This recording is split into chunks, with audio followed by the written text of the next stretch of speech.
ಪಂಚರಾಜ್ಯಗಳ ಮತದಾನ ನಿನ್ನೆಗೆ ಮುಕ್ತಾಯವಾಗಿದೆ. ಇವಿಎಂನಲ್ಲಿ ಅಭ್ಯರ್ಥಿಗಳ ಭವಿಷ್ಯ ಭದ್ರವಾಗಿದೆ. ಪಂಚರಾಜ್ಯಗಳ ಮತದಾನ ನಿನ್ನೆಗೆ ಮುಕ್ತಾಯಗೊಂಡಿದೆ. ಇವಿಎಂನಲ್ಲಿ ಅಭ್ಯರ್ಥಿಗಳ ಭವಿಷ್ಯ ಭದ್ರವಾಗಿದೆ. ಚುನಾವಣೆಯ ಫಲಿತಾಂಶಕ್ಕೆ ಕೇವಲ 4 ದಿನಗಳು ಮಾತ್ರ ಬಾಕಿ ಇರುವಂತದ್ದು. ತೀವ್ರ ಕುತೂಹಲವನ್ನ ಕೂಡ ಮೂಡಿಸಿದೆ ಈ ಎಲೆಕ್ಷನ್ ರಿಸಲ್ಟ್.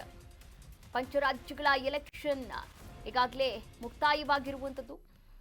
ಅಭ್ಯರ್ಥಿಗಳು ಯಾರು ಸೋಲ್ತಾರೆ, ಯಾರು ಗೆಲ್ತಾರೆ ಅನ್ನೋದೆಲ್ಲವೂ ಕೂಡ ಮತದಾರ ಈಗಾಗಲೇ ಬರೆದಿರುವಂತದ್ದು ಇವಿಎಂ ಮಷಿನ್ನಲ್ಲಿ.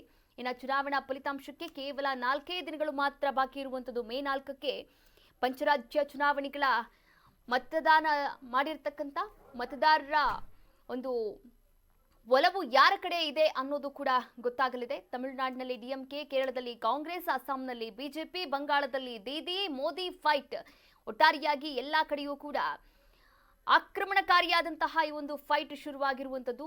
ಪೋಲಾ ಫಾಲ್ಸ್ನಲ್ಲಿ ತ್ರಿಶಂಕು ವಿಧಾನಸಭೆಯ ಸುಳಿವು ಕೂಡ ಸಿಕ್ಕಿದೆ. ಪಶ್ಚಿಮ ಬಂಗಾಳದಲ್ಲಿ ದೀದಿ ಮೋದಿ ಟೈಟ್ ಫೈಟ್ ಕೂಡ ಇರುವಂತದ್ದು. 4 ಸಮೀಕ್ಷೆಯಲ್ಲಿ ಬಿಜೆಪಿ, 2ರಲ್ಲಿ ಮಮತಾ ಜಯವನ್ನ ಕೂಡ ಸಾಧಿಸಿದ್ದಾರೆ ಎನ್ನಲಾಗ್ತಾ ಇದೆ. ನೋಡ್ಬೇಕಾಗಿದೆ.